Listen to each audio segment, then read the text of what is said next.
Three Demons Book 1 Chapter 8 Time Marches On. Above the battlefield, Ava is in the sky battling against Miyuki, a mage wearing a light purple kimono. I commend your arcanic ability. It's not every day I meet someone who's able to keep up with me so easily, Miyuki tells Ava. Ava giggles at the compliment. Well, I do appreciate it. Though don't take this as me going easy. I have a duty to Lady Rhea, and I will do anything to win her freedom. Myself as well as everyone in the Gabrielle Company. Ava roars in confidence. Miyuki then fires a ball of fire at Ava, who in turn props up a barrier that deflects the fireball back at Miyuki. Miyuki then summons a twister of air that deflects the fireball into the sky, which causes an explosion from the ceiling as debris and smoke begins to fall down. Ava begins looking around to make sure Miyuki isn't planning a sneak attack. Suddenly, Miyuki appears behind her and wraps her body in a golden chain, restraining her arms and legs. Dragon restraint, Miyuki calls out. Ava is restrained in chains, unable to move. As a member of the Sakuraba Company, Mochi trains his servants in dragon arts. I am one of the few who was able to master at least one technique from Lord Mochi, Miyuki explains. Ava begins to struggle out from the chains, but to no avail. Miyuki then lifts her hand in the air with her palm open. A black portal begins to appear above Ava as multiple small meteors begin to crash down into Ava, causing explosions down on the battlefield. After the barrage of meteors, Ava still remains floating in the air, with blood dripping down the side of her head and both her arms. Interesting. I wasn't expecting you to survive that barrage. But what else could I expect from the member of the legendary Hajime demon family? Miyuki exclaims. Ava then closes her eyes and begins to channel nearby energy into her own. Miyuki notices this and then puts her arm out, beads of light forming around her. A mega cannon! Miyuki shouts as a giant ray of light engulfs Ava. However, the light is displayed as well as the chains. Ava has a red aura surrounding her. She opens her eyes. They have blackened and changed color from blue to yellow and green. I didn't want to rely on this power. I despise it. But I had no other option. I said I would do anything to win Rhea's freedom, and damn it, that's exactly what I'll do. Ava moves her arm out forward with her palm open. A purple ball of fire begins to form in her hand. Pulse wave, Ava exclaims as the flame fires out towards Miyuki. Miyuki tries to reflect the attack, but the reflection wall is shattered by the ball of fire that's being sent her way. She is propelled outside of the boundary from the attack. Miyuki Namikaze of the Sakuraba Company has been eliminated. Ava powers down from the red aura surrounding her, and she goes back to normal as she looks down at the battle between Jake and the 10 members of the Sakuraba Company. Jake faces forward towards his opposition with his eyes closed. Hum begins to become irritated with Jake's lack of interaction with him. Are you going to say anything or just stand there frozen in fear? Hum screams out. Jake then uses his time stop and appears behind Hum, grabbing her and jumping to a nearby tree, holding Hum by the collar above the ground. Annoying little insect, aren't you? Jake retorted. Hum, now flustered, begins trying to break free from Jake's grip, screaming and throwing a tantrum. Let me go! Don't you know who I am? I am the sister of Mochi Sakuraba, who is the heir to the Sakuraba demon lord name. Jake's sides begin swinging Hum back and forth, scaring her even more. Why do you believe you have any right to be speaking right now, Princess? Saika then screams out, Why are you hiding up in the trees again, using Hum as a hostage? Jake smiles. Fine, I'll come down.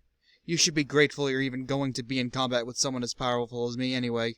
The girls tisk at Jake's remark, becoming more and more irritated the more Jake decides to open his mouth. Jake stops time and hangs Hum on the tree branch by her shirt collar. Jake then proceeds to jump down to the ground and run up to the cyborg named Elizabeth. Jake unfreezes time and uses his scythe to fling Elizabeth into a nearby tree. How is he so fast? Not even 2 seconds ago he was in the trees, Marin, the maid with black hair, exclaimed. Using time again, Jake appears behind Marin, grabbing her by the back of her head and slamming her face into the dirt, putting his knee on the back of her head. The rest of the Sakuraba Company freezes in place, not knowing what to do, as Hum is screaming at them to get Jake out of the battle as quickly as possible. What's wrong? All of a sudden you guys just froze up. What are you waiting for? Jake asks cockily. Suddenly, Naomi and Miyoka, 2 bunny girls, attempt to hit Jake with a dual spinning heel kicks. Jake responds to this by stopping time, grabbing both girls by their ankles and throwing them at the crowd standing around. Naomi and Miyoka Both crash into their allies, knocking them all down to the ground. Suddenly, Marin rolls over onto her back and aims her gun at Jake and fires at him. However, Jake was able to counter in time, catching the bullet in thin air using his time stop ability. "You really have the nerve to shoot at me? That will not go without punishment," Jake warns as he grabs Marin by the throat with his left hand, wielding his sight with his right hand. He raises the blade upward, about to slash down. However, Elizabeth rams herself into Jake, knocking Marin out of his hands. Jake regains composure and slashes at Elizabeth in the chest with the scythe, causing her to fade from the battlefield. Elizabeth Ibushi of the Sakuraba Company has been eliminated. After Jake eliminated Elizabeth, Ichika, a young-looking teenage girl with brown hair with two very long ponytails, amber brown eyes, and a vertical scar across her right hair, wearing a schoolgirl's uniform from Kosuke High School with a black jacket with golden lines traced around it that's clearly way too big for her, began charging at Jake, swinging her katana, to which Jake was able to easily dodge, without even having to use his time skip. Suddenly, an arrow comes flying at Jake, barely missing but creating a cut on his cheek. This came from the bushes from Akari, a young girl with red hair, blue eyes, wearing a black crop top with a pink flight jacket and brown jean shorts. "Damn it, I missed," she said to herself quietly. As the arrow cut Jake, he stood still and grabbed Ichika by the arm, stopping all momentum she was building up. Jake moves his other hand up to his cheek and moves his fingers along the cut to look at the blood. Ichika began to tremble as she was able to feel the anger coming from Jake. Jake then proceeds to repeatedly punch Ichika in the abdomen, causing her to cough up blood and eventually be forced out of the battle. Ichika Hataka of the Sakuraba Company has been eliminated. Saika, Marin, Naomi, Miyoka, Nami, Yuka, and Kana all step back in fear as the demonic aura begins to surround Jake. Jake turns his head in the direction where the arrow came from. Akari notices Jake beginning to walk towards her. She panics and fires an arrow towards Jake once again. However, Jake is easily able to notice this and stops time to catch the arrow mid-flight.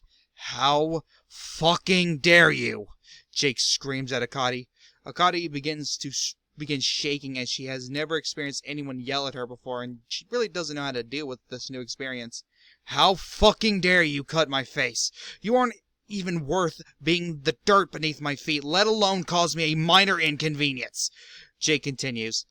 Jake then stops time and finds Akari. He unstops time, grabs her by the hair, and drags her back out into the open field. "Hey, leave her alone, you thug!" Nami demands. Jake lets Akari go and looks at Nami and begins to slowly walk towards her. "Kiwi, do your thing," Saika demands of Kiwi. The woman wrapped in a raggedy robe walks towards Jake as he summons his scythe. The woman disrobes and reveals a small teenage girl, having clothing covering every inch of her body, even wearing a gas mask over her face. Her hair white as snow and her eyes matching Randy's, crimson red.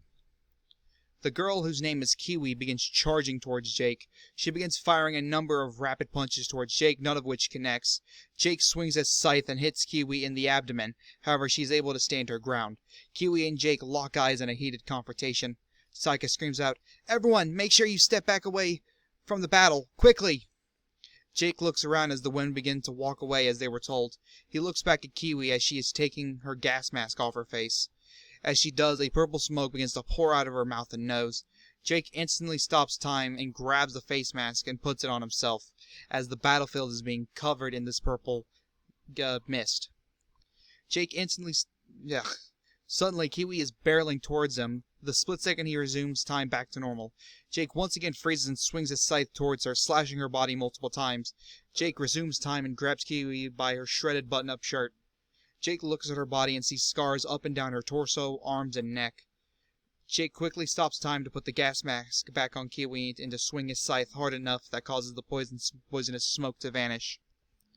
When the smoke dissipates, the women who had stepped back are now seeing Kiwi are being held by Jake. They're all shocked that Jake had been able to survive and defeat Kiwi, and are questioning how he did it. Jake slashes at the ground, creating an opening for him to carefully drop Kiwi into the void. Kiwi Sato of the Sakuraba Company has been eliminated. Jake stands up and turns to the remaining women, his glare causing them to begin shaking in fear. "Why did she have scars all over her?" Jake asks them.